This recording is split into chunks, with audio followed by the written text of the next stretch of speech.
think we've discussed No your. problem. Okay, cool. So it's actually 1 o'clock, and I do really like to start on time, as everybody knows. So, but we do have some notices up front, which might just allow a few other people to come in, if we've got any latecomers. So I am going to get round to introducing Sam, who I'm absolutely thrilled to have with us today, if for no other reason than that she's just really nice to chat to.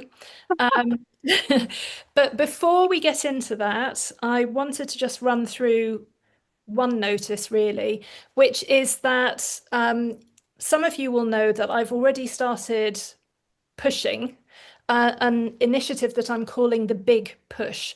And this is because this time last year, I decided I wanted to have a really big year this year, but I knew that I couldn't do it from a standing start starting in January. I knew that if I left it to January, I'd faff around, the moment would be lost, and it wouldn't happen. So I made my 2025 start in October 2024, and I am going to do that again. So from October the 1st, I'm going to be going hell for leather to get myself really well sorted out for next year so that I make the most cracking start next year.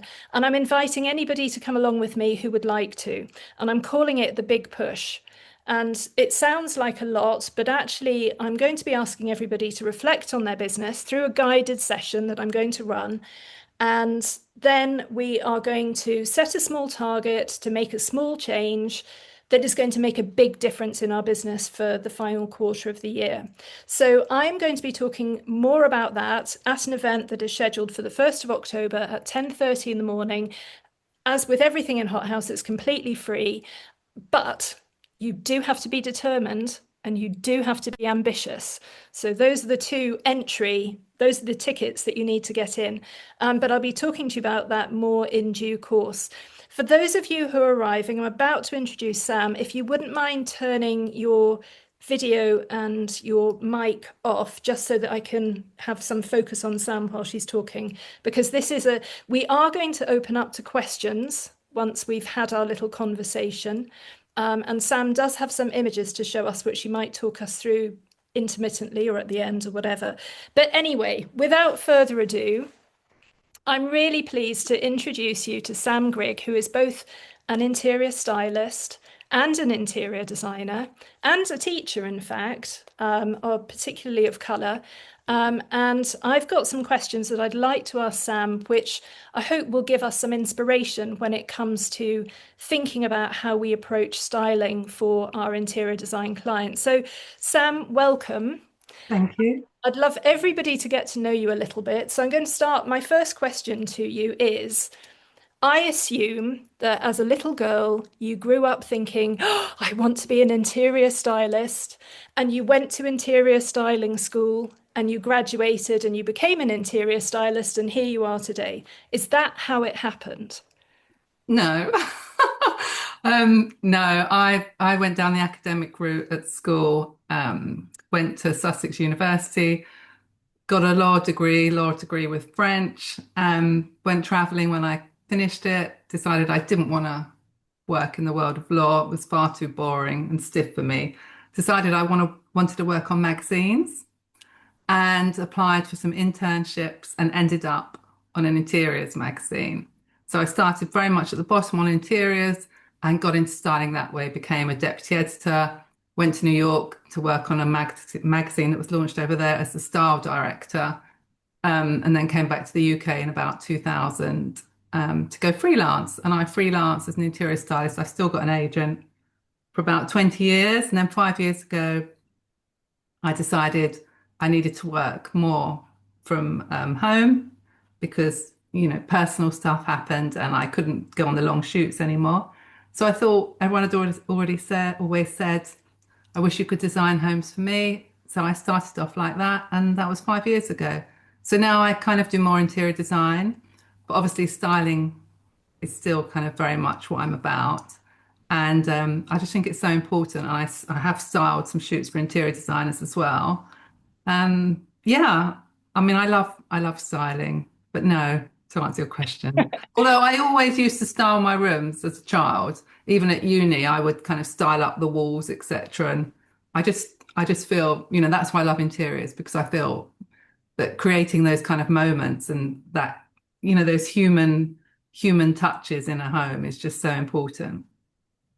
And I think for all of us, we all think that our life story is quite ordinary and, it's just what's happened to us and so on. But yours is really quite extraordinary. I mean, you've had some amazing experiences and you glossed over it slightly, but you have worked for some big brands on some very significant, campaigns.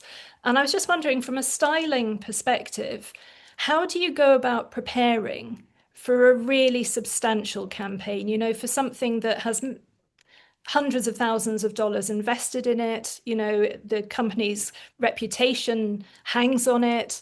It's really important. So, what's the process when you are styling for something of that scale? Yeah, I mean, you're probably thinking of someone like Dulux, who I styled for about 7 years until they cut all their budgets and they're not styling anymore. They're not creating shoots really, not in the UK.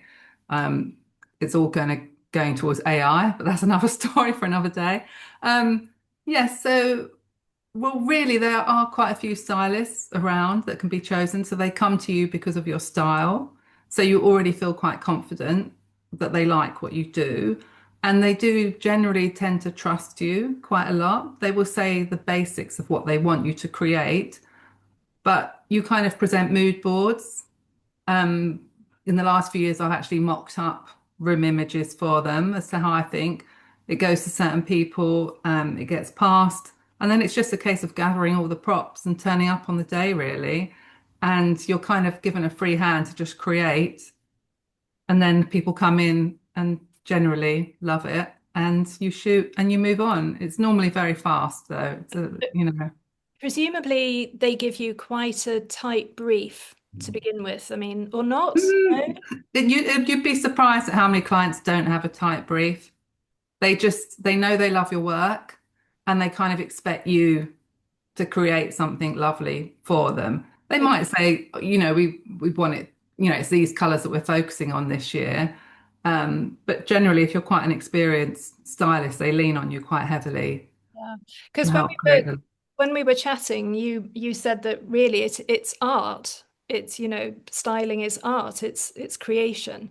So I can understand now from the way you're describing it that, if you have a lot of creative input in terms of where the project is taken. Yeah, absolutely. And I think I mentioned to you that we art direct as stylists a lot as well, and we work very closely with the photographer. The type of shots that we're setting up. And I think, things like that are crucial. And that's what I think a lot of interior designers maybe don't see is that even before you get to shoot your project, you've got to be thinking about the type of shots you want and having a balance of different types of shots from pulled back to tight to overhead to mid shots, because that all makes for an interesting set of pictures that you're then more likely to be able to hand over to a magazine because they can use them easily and they want a pace to your work. They don't just want to see all these big pulled back shots. Um, yeah, and in interesting kind of vignettes and moments within an image. So it just looks and feels, human and yeah, and creative and artistic. So, I mean, I'm afraid until we spoke, I assumed I knew what a stylist would do in terms of on a shoot for an interior design, photo shoot. But I know I've massively underestimated that. So the art direction bit that you're talking about is actually having some input or indeed control over how wide the shot is and the angle that's taken on it and so Yeah, on. and just what to shoot. Like I was on a shoot last week with an interior designer who was quite honest before we shot her project. She said, it's not one of my best projects. Do you think we can elevate it with the imagery? Because, she had to pay a photographer for a full day, but she was worried there wasn't enough she didn't have enough there to make it for interesting shots. And I said, well, of course we can elevate it. And even when I got there, I said, well, this is a lovely, the Roman blind with the texture of the headboard near it. This is a lovely tight detail shot. And she wouldn't have thought to shot that. Yeah, Uh, because so yeah, it's all that type of thing. I was thinking earlier, that I work with designers at all stages of their career. And of course, at the early stage, sometimes, well, many aspects of it are very tricky. There's this, cart, horse, chicken, egg thing of you need the photos to get the clients, but you need the clients to get the photos. And, could a stylist, if you've got a very modest project to begin with, or indeed if you're styling and, you're photographing your own home, what could a stylist bring to that project that would improve the visible value of the package of photographs? Is that a wise investment at the very early stage of your design career? I mean, I think so because also it kind of puts less pressure on the designer. It's having another set of eyes on your project. You're kind of bringing almost fresh eyes to it, and you're seeing the interesting parts that maybe as a designer you've got to the end of this project and you're kind of over it, and you're maybe not seeing the beautiful little elements that would make great shots because that's what we're always looking for as stylists. We're looking for great shots. And even when it comes to kind of pulled back room shots, we're not just going to have like a big wide pulled back shot and that's it. We'll be looking at every single little element of that room. We'll be checking a corner here looks great. There's vases. Is there a lovely group of vases here? Are there moments where the eye can move around the image? Is there enough negative space within the room so that it doesn't feel too cluttered? Are the colours flowing together? Is there, a sense of relaxation? Do we need to kind of soften up the bedding? It's all things like that. We're creating imagery. That's what we do, and that's what we really get a buzz from. We're creating something beautiful for people to look at, and ultimately, that's what pulls clients in, I think. Yeah, I think stylists are really important. And to be honest, they tend to cost a lot less than photographers. And most photographers love it if you say you're going to turn up with a stylist because they know it's someone else professional on the shoot that's in the business of creating beautiful imagery. So I, I have this ambition that I would really love to do a day for interior designers for some of my clients. This is off topic but related, where I bring in a personal stylist to help them with their personal branding and to elevate their look. And so last night I was sort of flicking through Instagram thinking, oh, I wonder if I could find a personal stylist. And within minutes, it became abundantly clear that if I had 10 designers on such a day, I'd need 10 personal stylists because the style is so distinct. You really want to marry with somebody that you have a connection with, where there's an aesthetic sympathy, don't you think? I mean, presumably when you're choosing an interior stylist to work with, it's critical that that's somebody that you can see would have an appreciation of your house style. Yeah, I think so, definitely, because I don't do much styling anymore, but I was asked by an interior designer recently if I could style her project, and her style is so very different to mine. She's very traditional, super traditional, and whilst I can style that, it just means that I have to purchase a lot of props for her shoot because invariably I would bring props from my own home. So that's kind of so if you like my style, you're going to be happy because I've got I probably have about 100 vases at home. So I think it is quite key if you're looking to hire a stylist that you do kind of make sure you like the imagery that they're creating because yeah, we all have a style definitely and different levels as well within the industry, to be honest. It's Yeah. not just some people think it's just about coming along and tidying things up, but yeah, it's not that at all. Not if you've got a good stylist. Now, when we spoke to prep, I thought I might have some good tips for you on styling.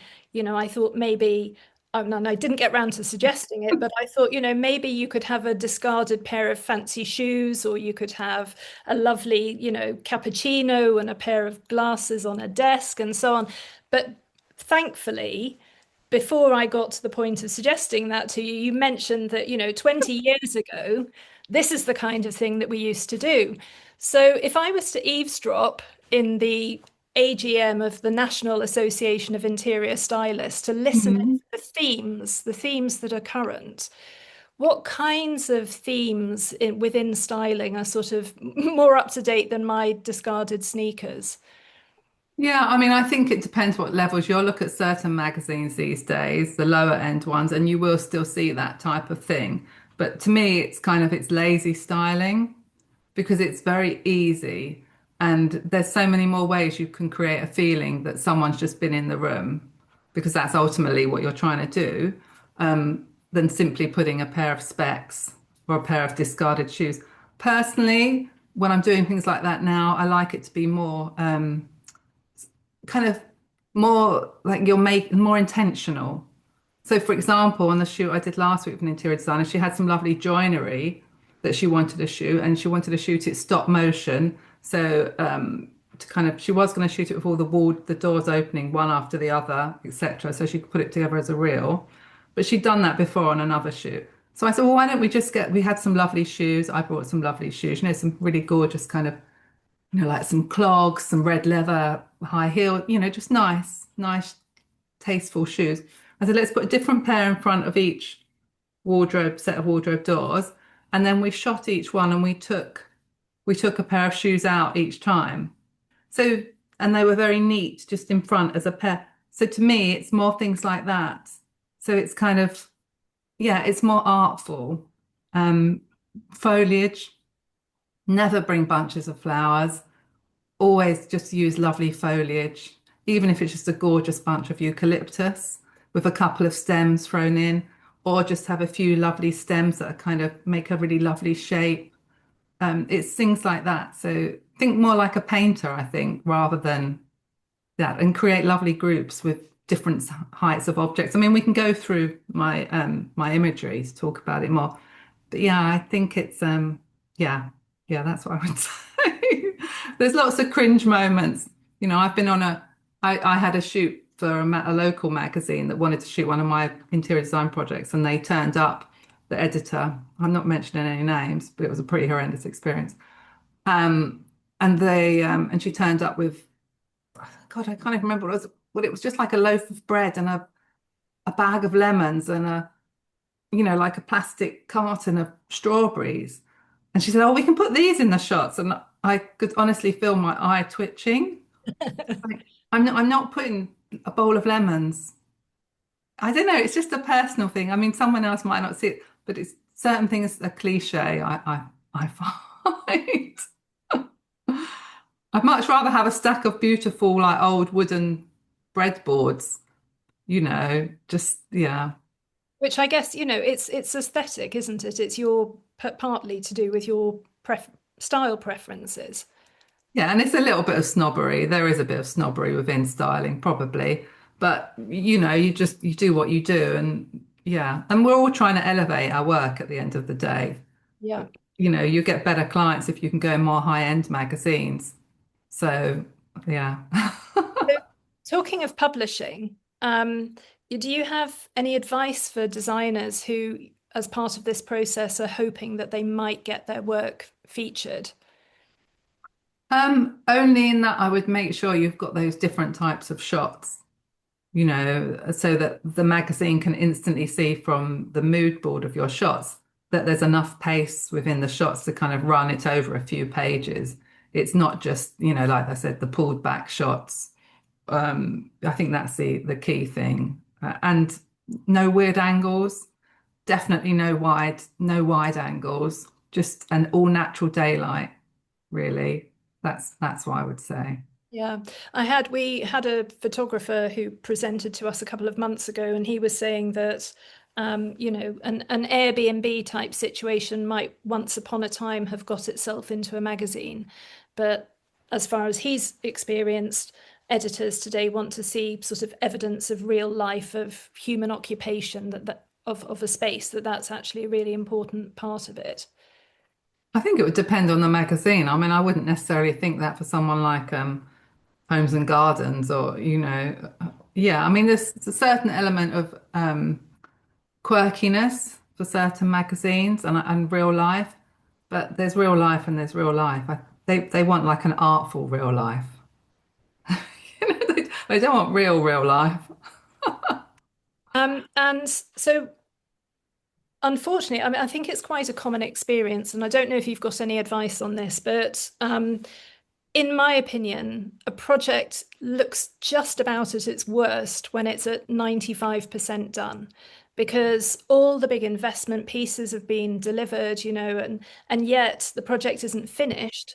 So the money has been spent, and yet, and it's not quite, well, it's nowhere near reaching client expectations of what they hope they're going to feel when they first see this place that they've invested in. And yet, that's the point that so many projects actually run out of money, and all your intentions about this beautiful finishing veneer that you're going to apply at the last moment are gone. So have you come across anyone who's been sort of more clever or more resilient or more careful in the way that they've dealt with their client and with apportioning budgets and with expectations and so on, to make sure that when we get to that final point, the styling bit really does go ahead? Yeah, I mean, there is a designer I've styled for who does try to kind of specify the smaller items, but I don't think she, even if she specifies cushions, she said invariably the clients don't tend to get them. So when you turn up on the shoot, I will turn up with a load of cushions, a load of vases. And I think the thing is as well, most of these people that are employing interior designers, they don't really have an idea of how to create these nice looking spaces. That's why they employ us. So they really don't have a clue when it comes down to the smaller things, because I've seen it, we create stuff on shoots and they'll come in and they will be like, wow, I didn't realize it could look like that. And the designer might say, well, if you want, you can buy those pieces, or we can leave the bedding. And they they almost have to be educated as to how it could look. But Yeah. I think it's a tricky one, isn't it? Because at some point you have to hand over the project to them and you can't micromanage it too much, I don't think. Yeah, I know some of my clients are quite careful. Obviously, they're more experienced, more confident. They've been through the process many times, and they're very careful to ensure that photography is part of their terms and conditions, for example. So even if it's going to be a secret part of their portfolio that they only show to prospective clients, they make sure that every project is recorded. I've got other clients who will put ring fence time within the budget for the project to make sure that time is set aside for styling at the end, so that it was baked in at the beginning. Um, and of course, it's such an important part of our marketing. I mean, if you're marketing, you're going to want to reserve, I don't know, 5 to 10% of your turnover every year to spend on marketing. But for a high-end brand, that could be 15%, or for a new designer, that could be 20%. So I think it's really important to maybe even take the hit in order to make sure that you get these beautiful photographs, if possible, at the end of a Oh project. gosh, I mean, like, it's so important. I mean, even for Instagram, it's so important. And I think video as well. I wouldn't dream of being on one of my own projects. It's so important for me to have my little tripod there with my camera and to just even between shots with the photographer, I just quickly will jump in and pretend to fluff up a cushion or carry some books in just to grab that type of imagery is so important. And pictures of us on shoots, I always make sure a photographer shooting my own projects will get a couple of portraits of me, even if it just takes 10 minutes and I quickly jump in. She rattles off like 20 shots and there'll be a few that I can use because people love seeing you in your projects. Yeah. And I love the way that you're often positioned to one side so that there's a nice bit of space for a caption or whatever to go, into the frame of the shot. Yeah, well, again, it's about that negative space, isn't it? And I think it's allowing when you're shooting your projects, allowing them to breathe a little bit as well. Um, yeah. And so I mean, how is it possible to have relationships with suppliers where you would go and collect a load of stuff on sale or return, take it to, No, not really. There are, if you're seriously doing a massive shoot, like as a professional stylist with a big budget client, there are places you can hire from in London, Yeah, which we would do, and you hire, you maybe pay a few quid to hire a vase. Um, Generally, most stylists that work for interior designers are probably doing the thing where we're buying stuff and then taking it back, yeah, you yeah. know. I know I have got some clients who've got very distinct personal style. They're known for it, and they have personal relationships with boutique outlets or whatever, where they are quite happy to allow them to take a whole truckload of stuff to site, use it for styling, because invariably the client wants to buy half of it, at the end of the shoot, because it just makes such a difference to have it put into site. Um, but I guess I that, mean that's great if you can do that. yeah, yeah. Um, so we spoke about depersonalization, which is when, your client's taste, they live in the space, their taste isn't perhaps entirely consistent with the aesthetic that you want to create. And so, have you got any clever diplomatic tips of how to be consummately diplomatic in the removal of client personal possessions? Um, no, I mean, I always, yeah. I mean, generally, yeah, you just have to say, I mean, I'm sure you wouldn't want this put out to the world. You can't, I mean, you don't want to put pictures of, personal family photos, etc. And if something is like is an object that really isn't to your taste, I would basically just take it out when they're not, when they're not there. Um, I always take photos of the setup. That's the thing to remember. So you know how to put everything back. I mean, most people are pretty chilled, but it is nice to make an effort to put everything back, how you found it. No, I think most people understand that you're creating an image. You just have to kind of keep emphasizing that, this is an image I'm creating. It's for marketing, etc. It can't look too personal. Yeah, Yeah, I think they understand that. If they're happy for you to shoot it, then they generally understand that. The only other thing you have to be careful about is art. If you've got art in your shot, you have to make sure the artist agrees to it being photographed, or you've got to take it out. right. Yeah. I did wonder actually, because you quite often see sort of blurred, slightly blurred images in interior, obviously not in magazines, but Mm. yeah, Yeah, that might well be why. Yeah, if you haven't had the permission from the artist to use it.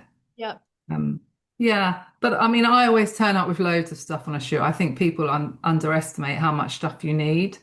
I will turn up with a carload yeah, of stuff. I mean, I've only got a mini, but it's still a carload. Lots of plants, lots of foliage, loads of vases, lots of small objects, um, all sorts of things, you know, bags of cushions, bedding, throws are really important for that layering look. I mean, we can run through the imagery when you want to, but yes, always be prepared. And so working with interior designers, you know, what would be what would be the ideal proposition? How much of a brief would you be given? What how should a designer look to work with an interior stylist? How would they approach them and what would the process be? Well, I think first of all, yeah, you try and find someone that you click with, that you like their work, and then you would send them imagery from your project and ask them if they're happy to style it for you. Because I think, yeah, you want someone is interested in the work and is enthusiastic about your work, and kind of understands it. Yeah, and that's it. And then if if you feel like it's quite empty, which a lot of these projects are, I think you have to have an honest conversation about props and whether you're going to pay them to do a half day prop and whether that includes a half day of returns as well. Or alternatively, like I did with one of my interior designers I worked for, because she didn't have the budget to pay for a half day prop and returns, I organised a list for her of nice props from Zara and H&M, and she ordered them, and she turned up at the shoot with them, and she will return them. So yeah, so that takes away a half day Yeah, but fee. that's still quite a lot of work for you. It is, but it's easy. I can, as a stylist, you can do that quite quickly. Yeah. We have the eye to do that. We can go through the H&M website in under an hour and find the 10 best pieces. Yeah. So if I was thinking about employing a stylist to come onto a shoot, what level of budgeting should I be doing for stylist fees and that kind of thing? What Well, sort of see, I think it kind of depends what you're paying the photographer as well. I mean, as I understand it, photographers that work for interior designers, they're anything between 750 to about 1200 a day. Is that what you believe? well, I hear 1500. Um, but Okay, well, I worked with a photographer recently who was only charging the interior designer, I think, 800. Mhm. Out that was out of London though, Yeah. so it might be different. 1500 seems like a lot, but yeah. Anyway, um, stylists historically, because we're a female bunch, have always earned a lot less than photographers. There's a lot of arguments why that is. I don't necessarily agree with them, but we would generally be on at least a third of what the photographer is earning. So you could use that. Although, for example, if I know a photographer, an interior designer can only afford a photographer, it's about 800. I probably wouldn't charge them more than about 350, 400, 450 max, because I just know they haven't got the budget. And if I don't want to do it, I won't do it. Yeah. So yeah, that's what I would say. But I mean, I think the stylists are worth their weight in gold. For one thing as well, if you're on the project and your clients are there, I think it just looks more professional. You can talk to your clients, you can kind of oversee you can be looking at the computer, the photographer while they're shooting. You haven't got to worry about tidying things up, making them look good, getting on your hands and knees to sort the bedding out. I think it just makes you look more professional as well. And I suppose to some degree it gives a bit of extra support to the photographer so that they can do their best work and they're not having to sort of multitask.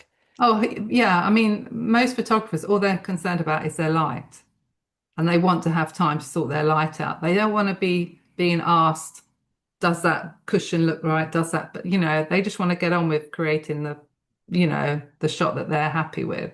Yeah. And they love it if they've got a stylist who's helping them to art direct and is setting it up for them. And that's the other thing. When you've got a stylist, we will set up one section. And then while you're shooting, while the photographer's shooting it, we can move on to another section. So if there's a few rooms, that's how I work. I will set up one room while that's being shot and move into another room. So you're ahead of the team, as it were, preparing. So you actually get more done in a day. Yeah. So arguably there would be more photographs coming out of the project or more photos to choose from. Um, Yeah, more imagery. Well, yeah, I mean, you've got someone that's a step ahead of you, and then also it's helping at the end of the day. You can work longer because you've got someone else to help tidy up if you've got to be out by 5, yeah. when all the kids come back from school, etc. Yeah. Um, yeah. Well, it sounds like money well spent. I am sold. So, but you were really kind and you put together some images for us. So, shall I share them now and maybe Yes, and I'll go step through us them, through them? yeah, if that's useful to people. Sure, it will be. Okay. Now, I think unfortunately, that's the second page, isn't it? yeah, I think I advanced that. Um, Sam, are you okay to work like this? Because I did try, Yes, I'm going to try now and see if I can enlarge it, but I think it stopped share. No, it stopped sharing when I'm doing that. So I'm so sorry. that's fine. Ah, there we And go. this is just like a big overview of what I feel styling is and what I do. So Yeah, obviously, yeah, these are all images I've created. This was for Dulux. So stylists were always trying to create a story. And like I said, imagine someone's just been in a room. And here you can see it's something quite simple, like just that little pile of bowls on the table. But again, we try to make the imagery artful, hence that kind of drape of the linen tablecloth. Yeah, so and they're all the type of things that I would always have in my styling arsenal: candlesticks, jugs, vases, vintage things, little postcards, all sorts of, all sorts of things. We could go to the next and playing with heights, yeah. And yeah, I think the key thing as well is sometimes bringing in vintage stuff and worn stuff. That's what will make your room feel a bit more real. It doesn't have to be those glasses. Like in that shot on the left, it's all those little kind of slightly grubby, well, they don't look that grubby there, terracotta pots lined up, little things like that, and mixing textures, etc. I always carry loads of nice kind of beads around with me. You can see them on that side table on the right.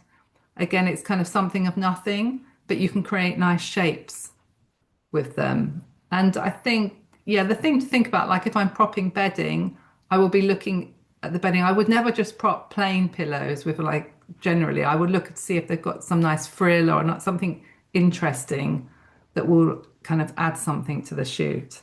If you want to ask me any questions as well, Julia, feel free to. No, no, absolutely. I think it'd be great if you could just run through this because then we might have a little bit of time for people to ask you questions Okay. at the end. So I know we've, Yeah, plants. If you can, if the homeowner's already got big plants, that's amazing. But plants obviously instantly add life to anything and make it feel real without kind of putting a pair of slippers in there or something. I'm not averse to mugs. As you can see, I've got a couple of mugs there. But yeah, I think plants are super important. Even piles of magazines, like bring your copies of World of Interiors, but don't just put, do a nice big pile and then put something on top of that. And always, I think most interior designers would do this as well, but make sure your cushion's got feather inners so that you can get them into a nice shape as opposed to kind of being all upright and soldier-like. Yeah, again, even for a bathroom here, I would add bits and bobs to just make it feel a bit more alive. I mean, yes, you probably wouldn't have a massive terracotta pot with a load of eucalyptus in your shower, but it just adds a bit of interest. And actually, my client here, because this is a bathroom I designed, as soon as he saw the rug on the floor, I mean, he's in his late 60s. He said, "Oh, that's a trip hazard, Sam." I was like, yeah, I know, but you insisted on having carpet in your bathroom, which you can't actually tell here, fortunately. So I said I had to put something down. So and just adding a little kind of bit of quirk and a bit of twist, something that feels in tune with your style as a designer, I think is quite important for me. Yeah, and that's the type of shot I would do of just me fiddling around on the floor as well. it's a nice sort of informal at work shot, isn't it? It's a behind the scenes sort of Yeah. positioning. Yeah. Yeah, and people tend to love that type of thing rather. I mean, I've got shots of me staring, looking to camera, smiling, etc. But it's those kind of off the slightly, yeah, like you say, caught moments that have been caught that people tend to connect with more, I think. Yes, and even like you might look at those flowers and think, oh, they look a bit droopy, but I quite like that because it feels like you've just gathered them up from the garden. And even, that tall vase in the middle shot that's what I meant by like just a nice stem and creating something artistic with simple stems and foliage rather than putting a load of flowers there. But again, these are like the two shots on the right are what I would call mid shots. So they're not completely pulled back. You're zoning in on some elements that you want to draw attention to without it being too much of a detail. Because the shot on the left, obviously that's a detail shot. And if you didn't have that vase there, that would be quite a boring shot. But as a designer, it shows, something quite key for your work. Like for me, it's color, because I'm known for my love of color with the painted woodwork, and then the terrazzo tiles. But I would never just shoot that on its own because I would find that too boring. Yes. And again, like the shot on the right, I always look for nice overhead shots, particularly, those the stool wasn't as close to that in real life to the chair, but you can just kind of pull things together to create nice little overhead shots that kind of mix up all your patterns and your textures. And then just putting like a simple book on top. Yeah, and another thing to think about when you're setting up your shots, not everything needs to be at the back of the shot.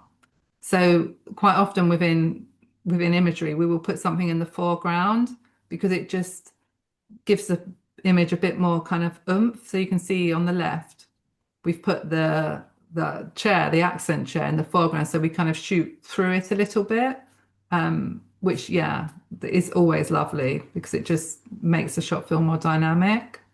Quite nice to have the windows open as well there, Sam, with a sense of fresh air and ventilation. Yeah, absolutely. Doors, windows, things like that open. Even, that leaving the little bit of string that my client has had there tied to keep the window open. Just real things like that.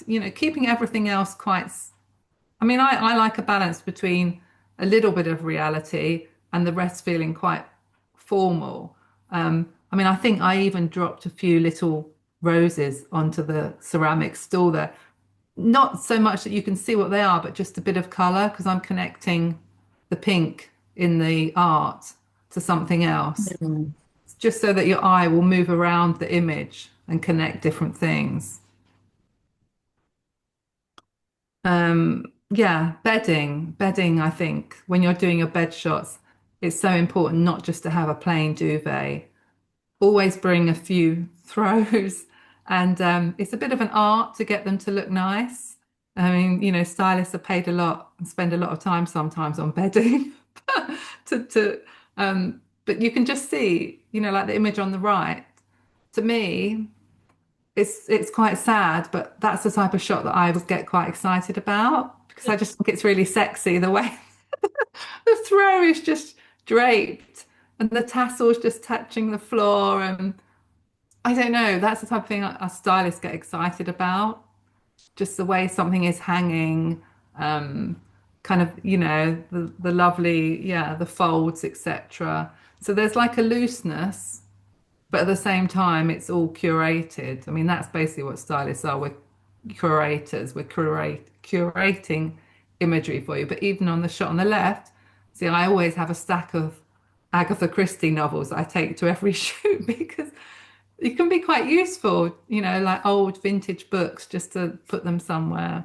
Yeah, what do you think about that? Um, that's Julia? that's the kind of artful styling, the kind of flourish I like to do at home. And then I leave the room for 20 minutes, and when I come back, it's all been straightened and tightened and, made to look like hospital corners.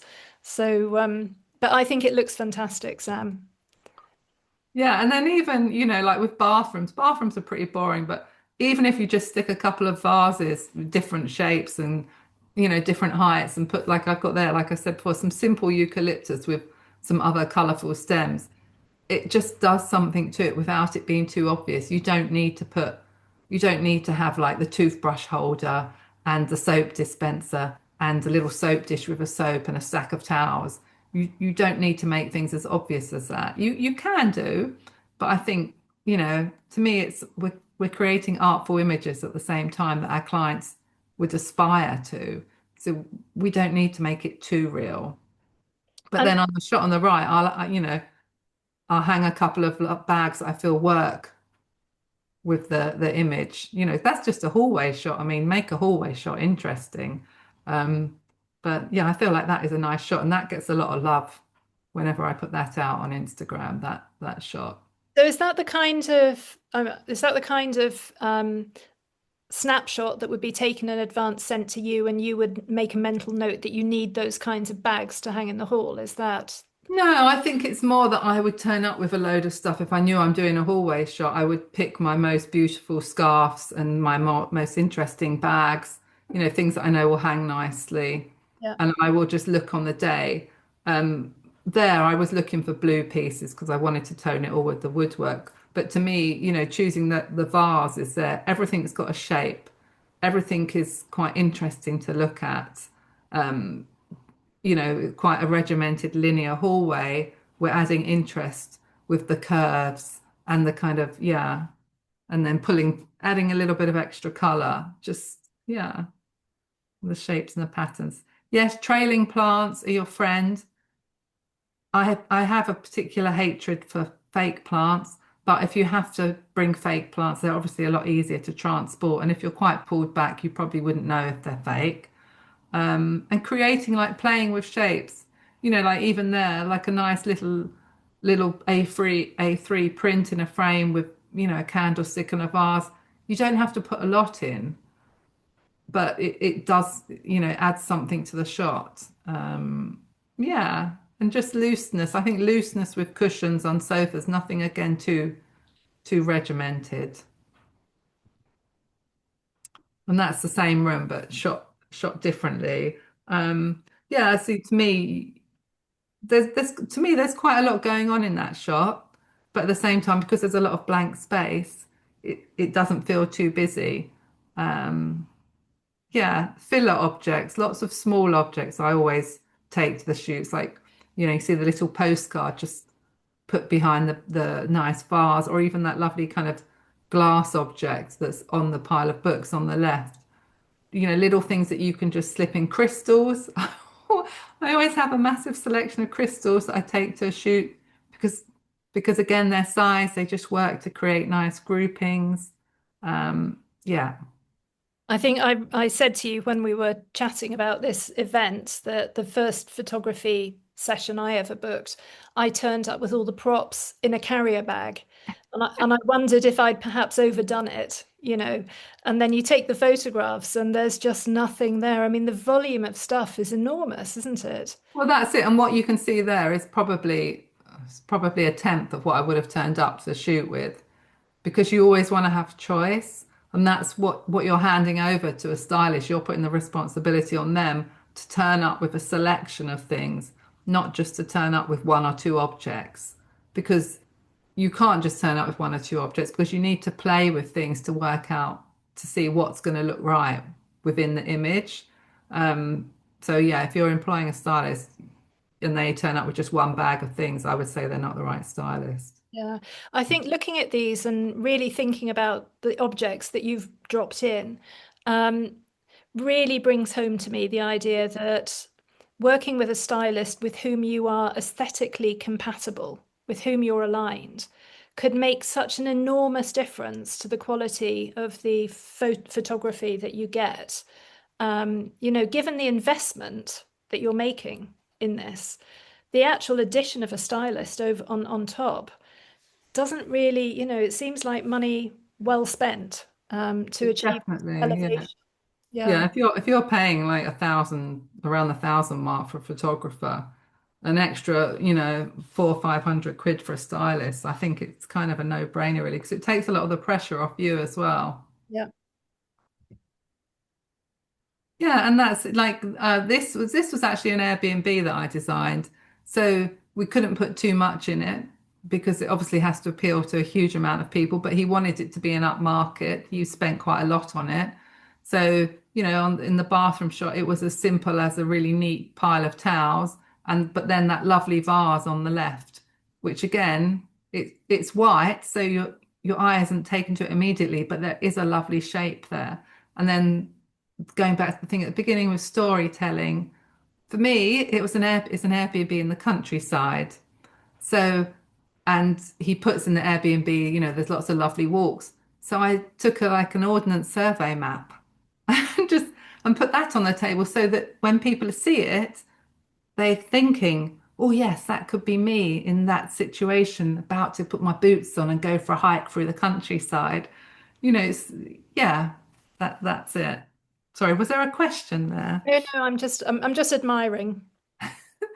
Yeah, and again, these are both interior design projects of mine. The one on the left, quite simple, and you know, masses of shelves can feel quite overwhelming when you turn up to a shoot because you feel like I should fill them all, but I don't think you should. And also this is where I had to take all the owner's stuff out because it just wasn't right at all. So I think just focus on styling a few areas, and you don't need to go over the top. Again, the one on the right, yeah, just a really beautiful plant and a few pieces is enough to indicate the purpose of that and still keep it quite artful. And I think that's the end of the presentation. So I'm going to stop sharing and thank you very much for talking us through that. I, I hope it was useful. no, it really was. It's really helpful to see some demonstration. So thank you very much to everyone who was here. And I asked you to turn yourselves off, but please, if anybody wants to ask a question now, then camera on and microphone on, and we'd love to hear if you've got any questions that you'd like to ask Sam.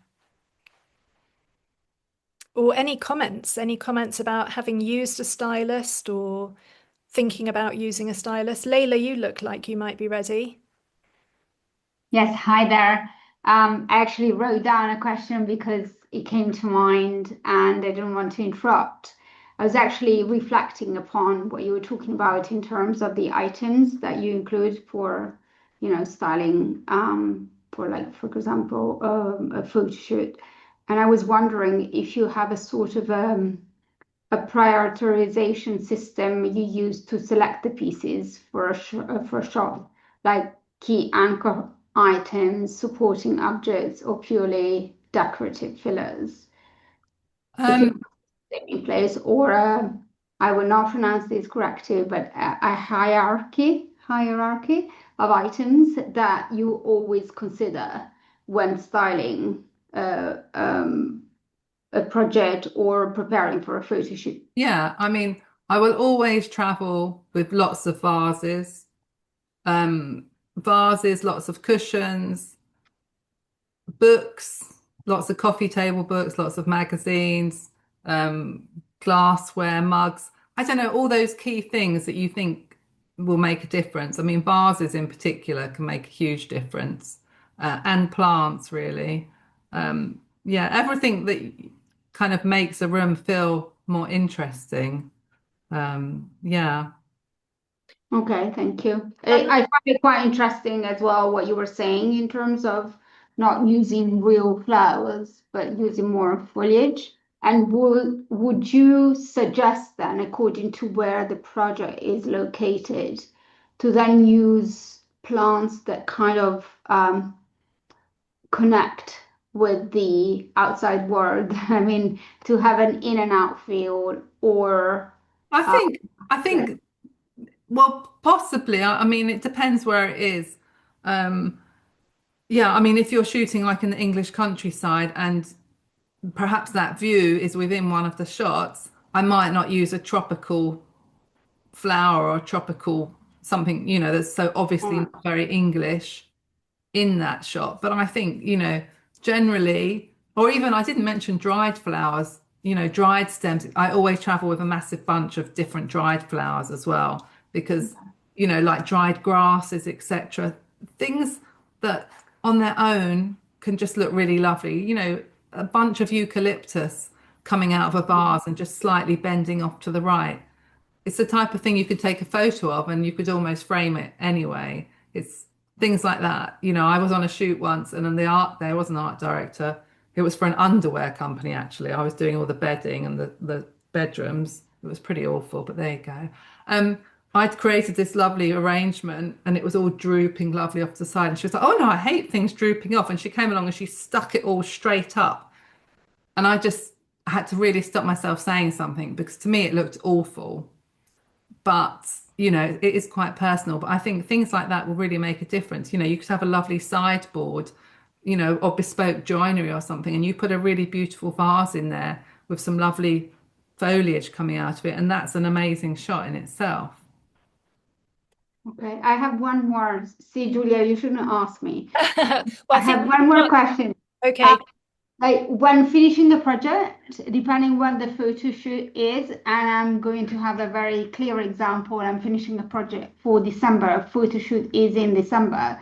So I was thinking of doing part of the photo shoot on a more kind of generic feel. And then I'm going to surprise the clients with actually decorating the project for Christmas. And so, how about seasonal styling, if you call it like that at all? I don't know, I would never do seasonal styling personally because I think it's got such a short window that you can use it I don't know, what do you think about that, Julia? Well, when we were talking before, you were talking about not putting in items that would date the Mm. date, so something that's very fashionable at the moment or something that has a very seasonal effect, that, like you say, limits the scope for the use of the imagery. Yeah, and also trend, anything that feels like it's very much a trend at the moment, I would probably always avoid that. Whether it's something, like striped candles or I don't know, something very specific that you think that within a couple of years everyone will probably have moved on to something else because we want our imagery to last a long time. So I think, yeah, classic, beautiful shapes, etc., that you can't really go wrong with them. Super. Any other questions? Anne-Marie, I think you put your camera on for a minute, so I don't know if you're pregnant with thought. Or anybody else got a question that they'd like to ask while we have Sam here? We've just got a few minutes left, 5 minutes left before we're done. No? Well, I'll see if anybody's brave enough to venture out. Kate, hello. What have you got to ask? You're on mute, Kate. Sorry, I got you to go on mute. Hey, aren't you friends with Justine? Yes, I'm coming in to say hello. Hello. You almost did a shoot for me once. Yes. Unfortunately, I was poorly, I think. Yes, I remember. Yes. Yeah, I've got a shoot coming up, and I'm not asking if you'll be able to do that. It's next week. I was going to ask how much in advance you would prepare, because obviously each shot takes quite a long time, and I know everybody's busy in that shot trying to, trying to compose what we're going to do, deciding how many shots in a room we're going to do, what areas we're going to. So do you, how much do you go around before you're actually in the room taking the actual shot with the Before photographer? the actual day of the shoot? Well, yes, that and actually literally moving around the house, like you said, you're kind of getting ahead and ready. But I find that we're kind of all, it's me, the stylist, and the photographer, obviously working out what shot might work. So it's all a bit kind of in the moment, and yet you're trying Yeah. to create something that you actually want to spend some time really thinking Yeah. about how does that look. Well, so in fact, how I tend to work is we turn up, obviously get everything in, and then speak to the photographer about which room they want to shoot first because it comes down to the light. And then once they've decided which room is best from a light point of view, then I would normally step in myself then and say which area I think is going to take the longest for me to set up, and I would choose to do that first. So I would like to get the bulk of the room styled before any actual photography happens, because Mm. then it's done. So I would normally say, give me an hour. I can do it quicker, but in all fairness, if it's a whole room, because then once everything's set up, you're free to move around and the stylist can move on to the next area. Mm.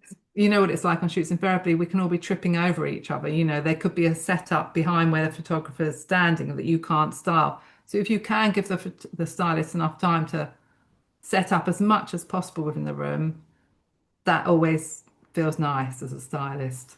And would you then have time before? You wouldn't go to the property before? I mean, I'm thinking if somebody's home. It's always a bit hard, isn't it? To I don't think it's necessary. I think, as long as you supply pictures Mm. from lots of different angles and you kind of have an idea of what you want to shoot and where you want to shoot. I think the problem is, I remember your one. My concern with your one at the time was that it was quite empty and it Oh, needed a lot of you needed a lot, props. yeah. And I think that's fine as long as the designer is aware that that either means the stylist has got to do extra propping and you've Mm. got to pay for that. Or, like I said, when I worked with Justine last week, I supplied her a list Yeah, and she bought the stuff. yeah, Because yeah. there's nothing worse as a stylist than turning up and not having enough props. No, and I mean, the same with Justine and me with Vicky. I think I'm not sure. Sorry, I'm not sure if you know. I've forgotten her surname now. But we are. She's doing exactly the same with me. You do such a huge. It's such a huge job. I don't know how I could ever have managed doing a shoot without a stylist now, because honestly, it makes the day so much more.